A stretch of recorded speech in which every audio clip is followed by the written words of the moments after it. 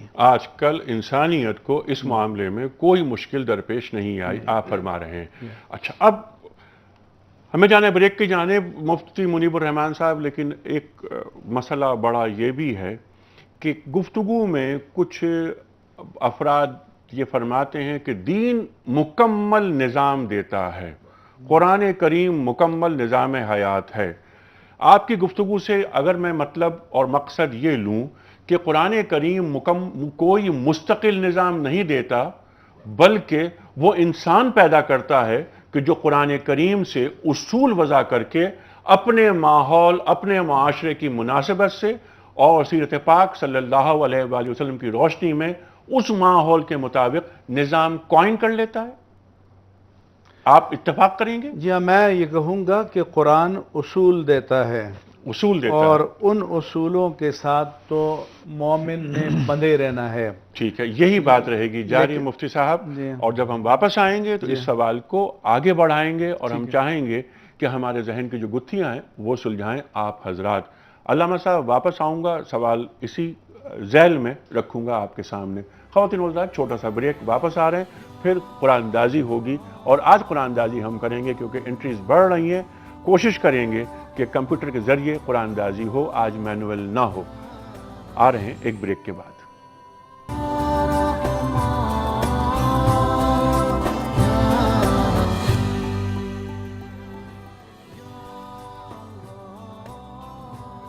Welcome back خواتین و حضرات، رونق رمضان میں ایک بار پھر خوش آمدید۔ تشریف فرما ہے محترم مفتی منیب الرحمان صاحب اور محترم مولانا محمد حسین اکبر صاحب جو تشریف لائیں لاہور سے۔ علامہ صاحب، آپ کی خدمت میں یہی سوال، قرآن کریم نئے مسائل کو ایڈریس کس انداز سے کر رہا ہے اور کرتا ہے؟ بسم اللہ الرحمن الرحیم۔ یقیناً قرآن کریم خداوند متعال کی طرف سے بھیجی گئی آخری کتاب، جو ہر طرح سے کامل و اکمل ہے، اور اس کو قیامت تک کے لیے سرکار مصطفیٰ صلی اللہ علیہ وآلہ وسلم کی نبوت خالدہ کا معجزہ بھی قرار دیا گیا، اور قیامت تک درپیش آنے والے مسائل و مشکلات کا حل بھی اس میں پیش کیا گیا۔ رسول اکرم صلی اللہ علیہ وآلہ وسلم نے اس لیے ارشاد فرمایا کہ قرآن کریم کو اپنا امام، قائد، راہبر بنانا۔ جب تمہارے لیے کوئی بھی معاملہ پیچیدہ مشکل بن جائے تو قرآن کریم تمہاری رہنمائی فرمائے گا۔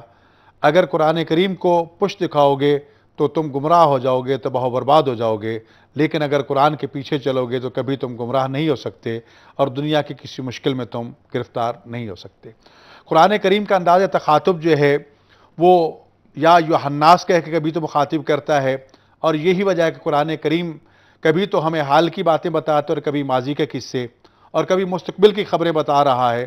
اور ایک متقی مومن کے لیے تو یہ کہہ دیا گیا کہ وہ اس پر ایمان رکھتا ہے کہ یہ لا ریب کتاب ہے۔ اور پھر جہاں تک تعلق ہے اس کتاب کو سمجھنے کا، پڑھنے کا، تو اس میں رسول اکرم صلی اللہ علیہ وآلہ وسلم کی مشہور و معروف یہ حدیث بھی کہ انی تارک فیکم ثقلین کتاب اللہ وعطرتی واہل بیتی ما ان تمسکتم بہما لن تضلوا بعدی، یا دوسری روایت کے مطابق سنتی کہا گیا کہ اگر اس قرآن کو سمجھنا چاہتے ہو تو میرے اہل بیت کے ساتھ یا میری سنت کی روشنی میں۔ تو گویا کہ یہ اشارہ کر دیا گیا کہ قرآن کریم نے اگر کہیں اشارات بیان کیے ہیں تو اس کے لیے میری سنت کی طرف یا میرے اہل بیت کی سیرت کی طرف رجوع کیجئے، آپ کو جواب ملے گا۔ اور اگر کہیں واضح معاملات موجود ہیں تو یقیناً، اور جس طرح رسول اکرم صلی اللہ علیہ وآلہ وسلم کا یہ بھی فرمان ہے کہ سابقہ امتوں میں جو مسائل درپیش ہوئے وہ سارے کے سارے میری امت کو درپیش ہوں گے، اور قرآن کریم نے ان تمام کو سامنے رکھ کے ان کا حل بھی پیش کیا۔ یہی وجہ ہے قرآن کریم کی آیات کی یہ عظمت ہے کہ نہ تو وہ پرانی ہوتی ہیں، نہ وہ زمان و مکان کی قید میں جکڑی ہوئی ہیں، بلکہ جو بھی انسان اس سے تعقل کر کے رہنمائی لینا چاہتا ہے، اور یہ قرآن کریم کا خاصہ ہے کہ بار بار تعقل اور غور و فکر کا پیغام دیا گیا، بار بار صاحبان بصیرت کو اور صاحبان لب کو مخاطب کر کے کہا گیا کہ اس کے بارے میں غور و فکر کیجئے۔ حضرت امام رضا علیہ السلام ارشاد فرماتے ہیں کہ میں 3 دنوں میں قرآن کریم ختم کرتا ہوں، تو فرمایا کہ یہ 3 دن کا عرصہ ہمارے لیے تو بہت چھوٹا سا، لیکن پھر وجہ بتاتے ہیں کہ میں ایک ایک آیت کے بارے میں غور و فکر کرتا ہوں، تو لہٰذا قرآن کریم کے بارے میں غور و فکر کے ذریعے ہمیں دعوت دے دی گئی۔ اور جیسا کہ مفتی صاحب نے اشارہ فرمایا کہ ہمارے لیے جو اجتہاد کے اصول وضع کیے گئے، اور جو کہ سیرت نبی صلی اللہ علیہ وآلہ وسلم اور ائمہ معصومین اور ائمہ اربعہ اور ائمہ خمسہ سی چیزیں ہم تک پہنچیں، اس میں بھی سب سے پہلی بنیاد قرآن کریم کو قرار دیا گیا، پھر سنت کو قرار دیا گیا، پھر اجماع کو اور عقل کو، یا پھر دوسرا قیاس کے حوالے سے باتیں آ جاتی۔ تو گویا کہ ہر جگہ اس چیز کو بنیاد بنا کے یہ بھی کہا گیا، اور پھر علماء کو یہ ذمہ داری سونپ دی گئی اجتہاد کی، اور یہ بھی ہے ہمیں تو یہاں تک بھی حکم دیا گیا کہ اما الحوادث الواقعہ، جو نئے حالات و واقعات و معاملات درپیش ہوں، فرج الی روات حدیثنا، تو پریشان ہونے کی ضرورت نہیں ہے۔ جو ہمارے فرامین کو بیان کرنے والے ہیں، ہمارے احکام کو ذکر کرنے والے ہیں، دوسرے لفظوں میں جو فقیہ ہیں، ان فقہا کی طرف رجوع کیجئے، وہ تمہارے ہر مسئلے کا جواب دور حاضر کے تقاضوں کے مطابق دیں گے۔ اور قرآن کریم نے یہ جو چیز اپنے انبیاء کے حوالے سے خدا کی فرمان کو بیان کرتے ہوئے بیان فرمائی کہ ہم نے ہر نبی کو جس قوم کی طرف بھیجا اس کی زبان دے کے بھیجا، تو اس زبان سے مراد صرف عربی، فارسی، اردو، پنجابی نہیں ہے، بلکہ اس وقت کی جو سوسائٹی، جو ماحول، جو معاشرتی مسائل تھے، اس کو سامنے رکھ کے وہ انبیاء گفتگو کیا کرتے تھے۔ لہٰذا قرآن کریم نے اس بات کو دہرا کے یہ بتا دیا کہ قرآن کریم تمہیں ہر زمانے کے تقاضوں کے مطابق جواب دینے کی صلاحیت رکھتا ہے، بشرطے کہ تم ان تقاضوں کو سمجھو اور قرآن سے رہنمائی لینے کی کوشش کرو۔ تو لہٰذا آج کے تقاضے ہم اگر سامنے رکھیں تو قرآن ہمیں اس کا جواب دیتا ہے، اور ہمیں قرآن کریم کو آج کی زبان میں پیش کرنا ہے۔ جب آج کی زبان میں پیش کریں گے تو ہمارا نوجوان بھی قرآن کی طرف راغب ہوگا، ہمارا قاری قرآن بھی، اور عوام الناس بھی، اور وہ دنیا جو قرآن کو نہیں مانتی اور کہتی ہے کہ ایک فرسودہ کتاب ہو چکی ہے، وہ بھی مجبور ہو جائے گی کہ قرآن کریم کو آج کے تقاضوں کے مطابق جب وہ پڑھے گا، دیکھے گا، تو قرآن کو اپنے لیے امام اور قائد قرار دے گا۔ بہت اچھی بات آپ نے فرمائی علامہ صاحب کہ جدید تقاضوں اور جدید ضروریات سے ہم آہنگ کرنے کی ضرورت ہے، اور قرآن کریم کی روشنی میں آج کے مسائل کا حل نکالنا ہے۔ میں آپ کی خدمت میں یہ بات عرض کرنا چاہ رہا تھا مفتی صاحب کہ لفظ ایک سواری اور اس کے اوپر معنی سوار ہوتا ہے۔ کیا قرآن کریم کا ہر لفظ قیامت تک ایک ہی معنی رکھے گا، یا وقت گزرنے کے ساتھ ساتھ اس لفظ کے معنی تبدیل ہوتے رہیں گے؟ دیکھیں، ایک تو ایمانیات ہیں، عقائد ہیں، وہ معنی تو نہیں بدلیں گے۔ جو محکمات ہیں، توحید کے معنی نہیں بدلیں گے، الوہیت کے معنی نہیں بدلیں گے، رسالت و نبوت کے معنی نہیں بدلیں گے، ایمان بالآخرت اور بعث بعد الموت اور تقدیر کے معنی نہیں بدلیں گے۔ لیکن اس کے علاوہ جیسے جیسے انسانی معاشرت ضرورت آگے بڑھے گی، تو اس قرآن کے معنی میں اتنی توسع ہے، اتنی وسعت ہے۔ مثال کے طور پر قرآن کہتا ہے کہ فالق الحب والنوا، کہ اللہ تعالیٰ دانے کو پھاڑ دیتا ہے تو نبات پیدا کرتا ہے، گٹھلی کو پھاڑ دیتا ہے تو پودا پیدا کرتا ہے۔ فالق الاصباح، وہ شب کی ظلمتوں کو پھاڑ دیتا ہے، چیرتا ہے تو ان کے پردوں سے صبح کا نور نمودار ہوتا ہے۔ پھر یہ بھی کہتا ہے کہ قل اعوذ برب الفلق، کہ آپ کہیے کہ میں رب الفلق کی پناہ میں آتا ہوں۔ تو فلق کے معنی پھاڑ دینا۔ اور آج جدید سائنس کا ایک کنسپٹ یہ ہے کہ یہ ساری دنیا ایک بگولا تھی، جو بگ بینگ تھیوری ہے کہ بہت بڑا جرق اور دھماکہ ہوا، اور یہ سب چیزیں پھٹ کر منتشر ہوئیں، کوئی سورج بنا، کوئی چاند بنا، کوئی تارہ بنا، کوئی زمین بنا، اور یہ کہ ان کے بقول جتنی دنیا ہمیں معلوم ہے اس سے کئی کھرب دنیا کائنات ایسی ہیں کہ جن تک ابھی انسان کے علم کی رسائی نہیں، ہوا تک نہیں لگی، تو اب قرآن مجید کے جو الفاظ ہیں ان میں ایسا توسع ہے کہ جو زمانہ آئے گا تو یہ قرآن ہمیں زیادہ جدید نظر آئے گا، قرآن ہمیں اپلائیڈ نظر آئے گا، اور قرآن وقت کے ساتھ چلے گا۔ ایک مثال پیش کرتا ہوں، سورہ الرحمن کی آیت ہے کہ یا معشر الجن والانس ان استطعتم ان تنفذوا من اقطار السماوات والارض فانفذوها لا تنفذون الا بسلطان، فانفذوا لا تنفذون، کہ اے جن و انسان کے گروہ، اگر تم زمین و آسمان کی حدوں سے نکل سکتے ہو، نکلنا چاہتے ہو تو نکل کر دیکھ لو، تم نہیں نکلو گے مگر سلطان سے۔ اب ایک وقت میں ترجمہ کرنے والوں نے ترجمہ کیا کہ سلطان کے معنی طاقت کے ہیں، تم نہیں نکل پاؤ گے مگر طاقت سے، اور طاقت تو ہے نہیں۔ ٹھیک ہے، لیکن آج انسان زمین و آسمان کی زمینوں کی حدوں سے نکلا، ٹھیک، چاند کی حدوں میں داخل ہوا، مگر طاقت کے ساتھ۔ اور نہ جانے کس کس دور میں کہاں کہاں جائے گا۔ تو امام احمد رضا قادری رحمہ اللہ تعالی نے ترجمہ کیا کہ لا تنفذون الا بسلطان، کہ سلطان کے معنی طاقت کے بھی ہیں، سلطان کے معنی حجت کے بھی ہیں، سلطان کے معنی سلطنت اور اقتدار کے بھی ہیں۔ سبحان تم آج اللہ۔ سے 1000 سال بعد جتنی حدوں سے آگے نکل جاؤ، جہاں بھی جاؤ گے وہاں اقتدار اللہ کا ہوگا، سبحان اللہ۔ وہاں سلطنت اللہ کی ہوگی۔ یقیناً اسی لیے جب مکہ مکرمہ سے سرکار دو عالم صلی اللہ علیہ وسلم ہجرت فرما رہے ہیں تو دعا مانگ رہے ہیں کہ وَقُلْ رَبِّ أَدْخِلْنِي مُدْخَلَ صِدْقٍ وَأَخْرِجْنِي مُخْرَجَ صِدْقٍ وَاجْعَلْ لِي مِن من لَدُنْكَ لدنک سُلْطَانًا سلطانا نَصِيرًا۔ نصیرا۔ طاقت، اقتدار دین کو مطلوب ہوتا ہے۔ ہاں، تو طاقت بھی چاہیے، حجت بھی چاہیے، سلطنت و اقتدار بھی چاہیے۔ تو اس لیے قرآن مجید کے الفاظ میں اتنی معنوی وسعت ہے۔ ٹھیک ہے، اب ہم اسی بات کو لے کے آگے چلیں گے۔ خواتین و حضرات، اس وقت ہمیں جانا ہے بریک پر، واپس آئیں گے تو ہم سوال یہ رکھیں گے کہ قرآن کریم معنی سے بحث کرتا ہے یا مقاصد سے؟ آ رہے ہیں ایک بریک کے بعد۔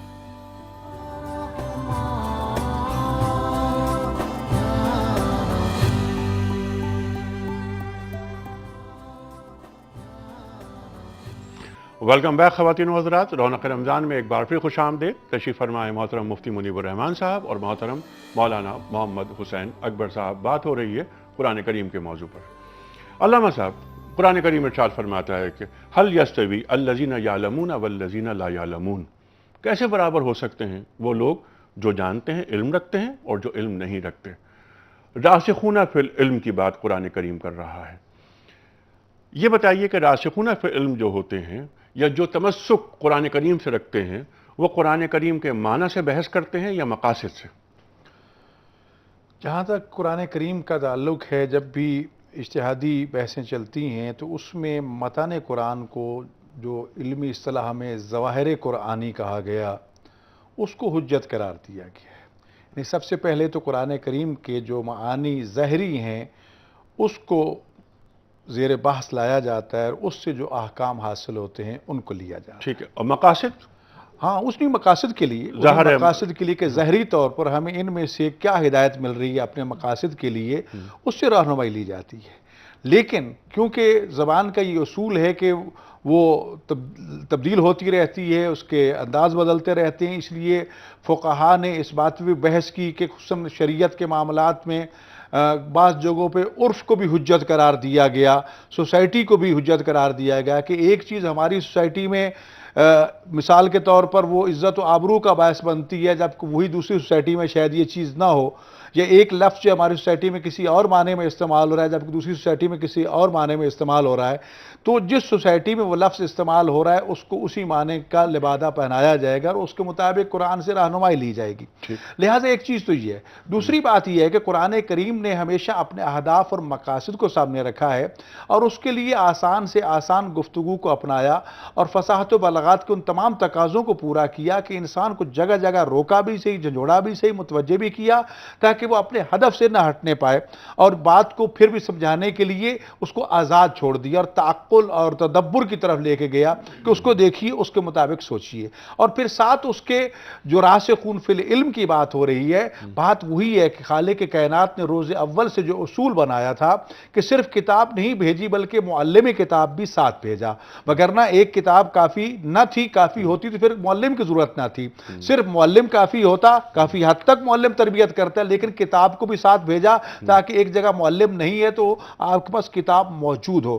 قرآن کریم کے حوالے سے اس لیے کہا گیا کہ قرآن کریم کی تفسیر کبھی قرآن کریم سے کیجئے، قرآن کی آیت قرآن کی تفسیر بیان کرتی ہے، کبھی قرآن کی تفسیر جو فرمان نبی صلی اللہ علیہ وآلہ وسلم سے ہوتی ہے، کبھی فرامین معصومین سے کی تفاسیر بیان کی جاتی ہیں، تو گویا کہ تفاسیر کے لیے بھی وہی درجہ بندی کر دی کہ پہلے مرحلے میں یہ، دوسرے مرحلے میں یہ، تیسرے میں یہ، تو پھر جا کر معاملات آ جاتے ہیں عرف کے دوسرے، پھر یہ معاملات جس کو دیکھ کر ہم قرآن سے احکام لیتے ہیں، لہٰذا جتنے بھی ہمارے وقت کے تقاضے ہیں، قرآن کریم ظواہر بھی حجت ہے، اس کے باطن میں جانا پڑتا ہے، اس کے معانی جو مختلف ہیں، کیونکہ عربی زبان کی یہ وسعت ہے کہ ایک ایک لفظ کے کئی معانی ہیں، تو ان کو سمجھنے کے لیے پھر کنایوں کی ضرورت ہے، قرینوں کی ضرورت ہے، باقی چیزوں کی ضرورت ہے، یہ ساری چیزیں ساتھ رکھ کے جب خاص طور پر راسخون فی العلم وہ ہیں کہ جن کو اللہ تعالیٰ نے براہ راست علم دیا ہے، اور علم لدنی کے وہ مالک ہیں، مکتب الہیہ کے وہ پڑھے لکھے ہیں، اور وہ حجت خدا ہیں، اور کبھی زمین راسخون فی العلم سے خالی نہیں ہوتی۔ منیب الرحمان کے اعتبار سے ایک تو مفردات کے معنی ہوتے ہیں جس کو ہم لغوی معنی کہتے ہیں، ٹھیک، لیکن وہی لفظ جب ترکیب میں آتا ہے تو پھر اس کے معنی لغت سے بلند ہو کر لیے جاتے ہیں۔ مثال کے طور پر قرآن مجید فرماتا ہے کہ اگر تم میں سے کوئی مردہ ہے او جاء احدکم من الغائط، یا کوئی بیت الخلاء سے آیا، اب غائط پستی کو کہتے ہیں، اس کے معنی جو آج کی لغت میں بیت الخلاء ہے یہ نہیں ہے، لیکن قرآن مجید میں ایک یہ بھی ہے کہ ایسے کلمات استعمال کرتا ہے کہ جس میں ادب ہو، اشارہ ہو، کیونکہ اس زمانے میں قضائے حاجت کے لیے پس جگہ تلاش کی جاتی تھی کہ لوگوں کی نظر نہ پڑے، اس سے استعارہ لیا۔ او لامستم النساء، تو لمس کے معنی چھونے کے ہیں، اور جیسے ہاتھ سے چھو جائے، لیکن لامستم النساء کہا تو اس سے عورت سے وہ قربت مراد لی گئی ہے۔ تو اس طرح سے مفردات کے معنی بعض اوقات اور ہوتے ہیں، مرکبات کے معنی اور ہوتے ہیں، اور پھر ان معانی میں بھی وقت گزرنے کے ساتھ ساتھ ان کے اطلاقات میں وسعت بھی پیدا ہوتی ہے، اور جس طرح کے حالات آگے بڑھتے ہیں وسعت پیدا ہوتی ہے۔ تو قرآن مجید میں اتنی وسعت ہے کہ وہ ان تمام چیزوں کو جذب کرنے کی یا ان تمام ضرورتوں کو کور کرنے کی صلاحیت رکھتا ہے۔ ٹھیک ہے، اب مفتی صاحب آپ ہی کی بات کو آگے بڑھاتے ہوئے، جیسے آپ نے فرمایا تھا ابھی چند منٹ پہلے کہ احکامات میں تبدیلی نہیں ہوگی، ان کے معنی مفاہیم قیامت تک وہی رہیں گے، مثلا توحید، مثلا ختم نبوت، صلاۃ ہے، ان کے معنی مفاہیم کبھی تبدیل نہیں ہوں گے، لیکن قرآن کریم کا وہ حصہ کہ جس پر غور و فکر کی ضرورت ہے، حضرت ابن عباس فرماتے ہیں رضی اللہ تعالی عنہ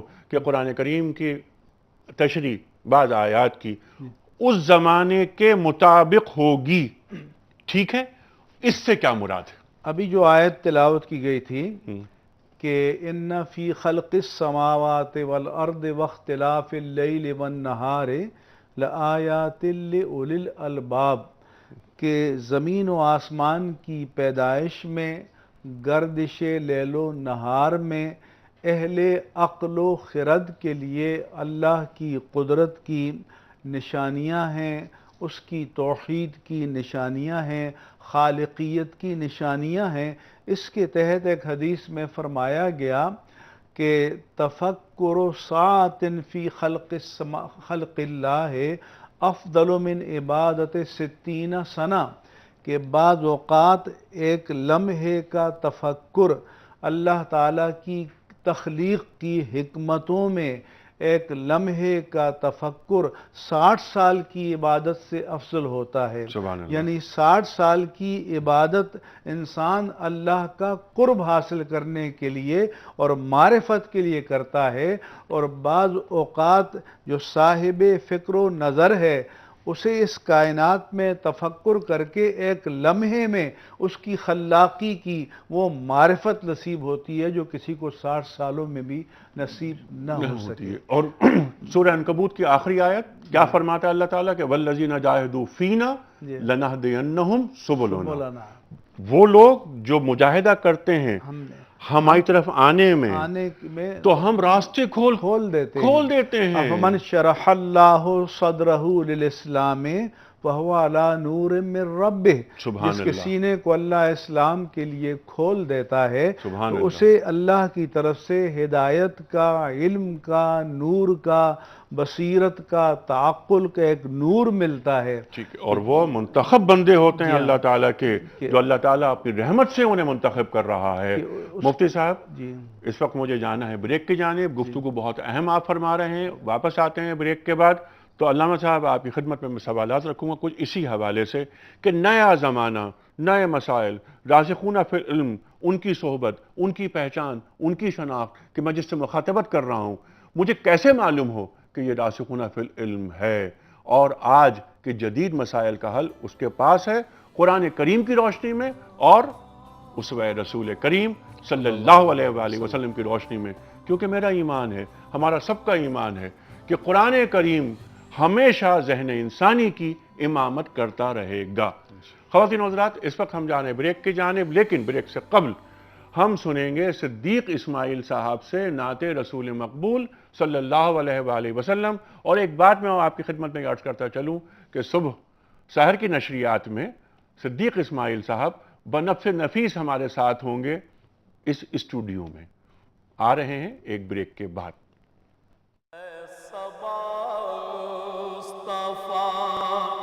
سے کہہ دینا اے صبا مصطفیٰ سے کہہ دینا غم کے مارے سلام کہتے ہیں اے صبا مصطفیٰ سے کہہ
سلام کہتے ہیں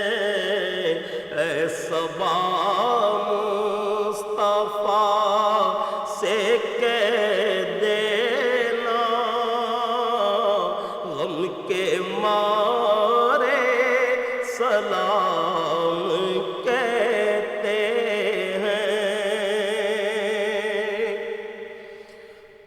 ذکر آخری مہینے کا تذکرہ چھڑ گیا مدینے کا ذکر تھا آخری مہینے کا تذکرہ چھڑ گیا مدینے کا حاجیوں مصطفیٰ سے کہہ دینا حاجیوں مصطفیٰ سے کہہ دینا عشق والے سلام کہتے ہیں یاد کرتے ہیں تم کو شام و سحر بے سہارے سلام کہتے ہیں یاد کرتے ہیں تم کو شام و سحر بے سہارے سلام کہتے ہیں اے صبا مصطفیٰ سے کہہ دینا غم کے مارے سلام کہتے ہیں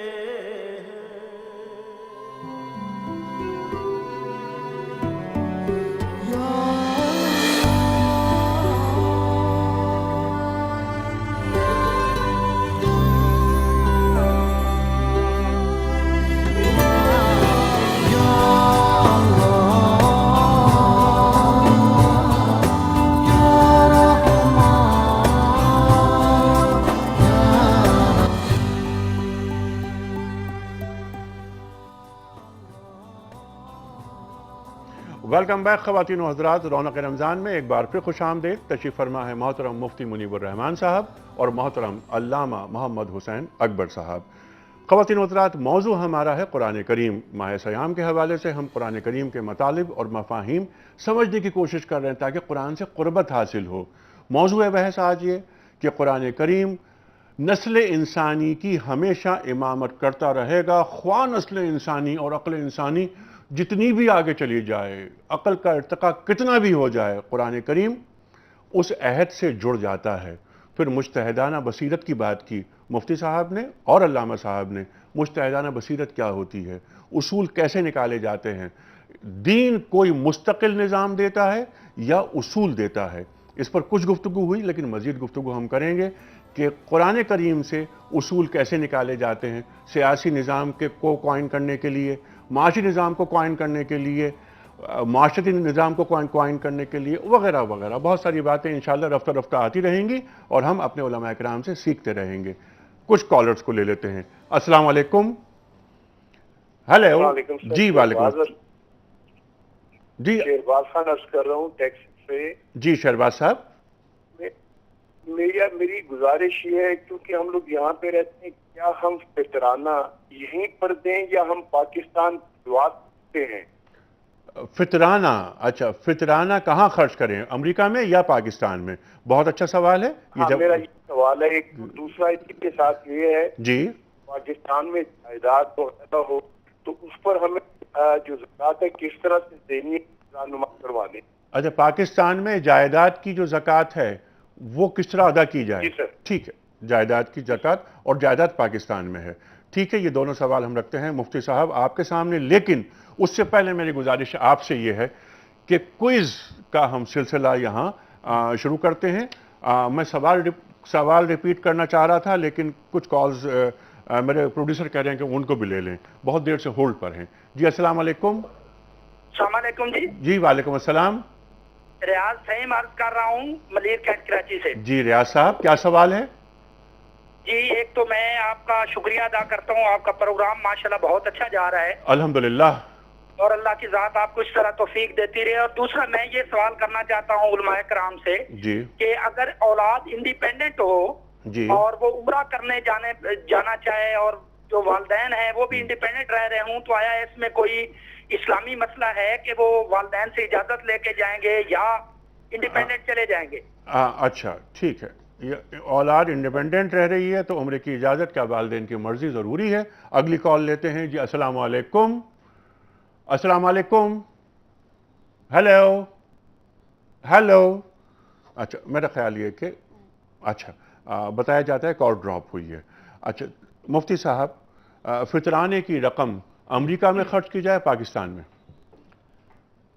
جہاں آپ رہتے ہیں وہاں اگر مستحقین فقراء مساکین دستیاب ہیں تو آپ ان پر خرچ کریں, اور جہاں دستیاب نہیں ہیں تو پھر آپ اپنے وطن میں یا دوسرے ممالک میں جہاں زیادہ ضرورت مند لوگ ہوں ان پر آپ خرچ کر سکتے ہیں. ٹھیک ہے. دوسرا سوال جو انہوں نے کیا کہ پاکستان میں جائیداد ہے, جیسے پلاٹس ہیں, پراپرٹیز ہیں, تو ان کی جو کرنٹ مارکیٹ ویلیو ہے اس وقت جس پر وہ فروخت ہو سکتی ہے, اس قیمت کے مطابق ان کی زکوٰۃ کی تشخیص اسیسمنٹ کی جائے گی اور اس حساب سے پھر زکوٰۃ دینی چاہیے. ٹھیک ہے. وہ زکوٰۃ جو پاکستان میں جائیداد موجود ہے اس پر جو زکوٰۃ نکلے گی وہ زکوٰۃ خرچ کہاں ہوگی؟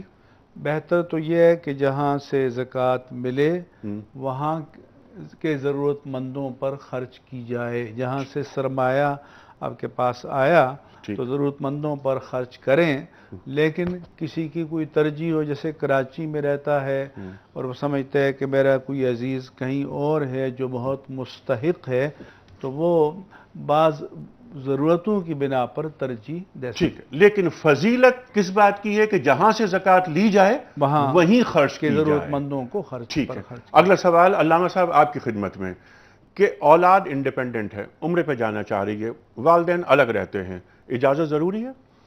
اگر بالغ عاقل ہیں تو پھر تو اجازت ضروری نہیں ہے, انڈیپینڈنٹ بھی ہیں اور بالغ عاقل بھی ہیں, ان کے اوپر جانا جائز ہے اور کوئی اس میں اشکال نہیں. ٹھیک ہے. اگلا سوال لیتے ہیں. السلام علیکم. اجازت لے کر جائیں تو ان کی سعادت ہے. اسلام آباد سے. جی جی خالد صاحب. جی میرا سوال یہ تھا کہ سحری کے ٹائم میں نا ہر چینل پہ مختلف ٹائمنگ آ رہے ہیں, تقریباً 2-3 منٹ کا فرق ہوتا ہے سحری کے ٹائمنگ میں. ٹھیک. تو جو بندہ اگر کوئی لیٹ ہوا ہے تو وہ کیا سب سے پہلے ٹائمنگ اس کو آبزرو کرے یا جو آخری ٹائمنگ بتا رہے ہیں ٹی وی والے وہ آبزرو کرے؟ کیونکہ ایک محلے میں بھی اسی طرح فرق ہے. ٹھیک ہے. 2-3 منٹ کا ہر جو ہے نا اس میں. ٹھیک ہے. مفتی صاحب یہ سوال آپ کو آواز آ گئی نا؟ جی ٹھیک. کیا ارشاد فرمائیں گے؟ دیکھیں ایک تو محلوں میں اتنا فرق نہیں ہوتا کیونکہ آج کل نقشے سب جگہ آویزاں ہوتے ہیں, سوائے اس کے کہ جو فقہ جعفری کے ماننے والے ہیں تو ان کا سحر اور افطار کے وقت میں تھوڑا بہت فرق ہوتا ہے. ٹھیک ہے. باقی کا فرق نہیں ہوتا. لیکن میں اپنے بھائی سے یہ عرض کروں گا کہ روزہ بند کرنے کے لیے آپ کو آخری منٹ آخری سیکنڈ کا انتظار نہیں کرنا چاہیے, بلکہ مناسب وقت پہلے افطار کر روزہ بند کر لینا چاہیے. تو یہ اس میں زیادہ احتیاط ہے اور بہتر ہے. لیکن کسی وجہ سے تاخیر ہو تو آخری لمحے تک جب تک کہ وقت داخل نہ ہو آپ سحری کھا سکتے ہیں. ٹھیک ہے. اب ہم چلتے ہیں خواتین و حضرات کوئز کے جانب اور قرآن اندازی بھی ہوگی, اور انشاءاللہ تعالی آج ہم اعلان کریں گے مزید اس شخص کا, یعنی آج کا خوش نصیب کون ہے جس کی خدمت میں ہم کتابوں کا سیٹ, ڈیجیٹل قرآن کریم اور عمرے کا ٹکٹ پیش کر رہے ہیں. لیکن اس سے پہلے میں سوال ریپیٹ کر دوں, کل کے سوال کا درست جواب اور آج کا سوال. کل کا سوال یہ تھا جس پر انعام آج دیا جا رہا ہے کہ رمضان کا پہلا عشرہ کون سا ہے؟ صحیح جواب رحمت کا. آج کا سوال نبی کریم صلی اللہ علیہ وآلہ وسلم رمضان کے علاوہ کس مہینے میں زیادہ تر روزے سے رہتے تھے؟ تینوں آپشنز محرم, شعبان یا شوال.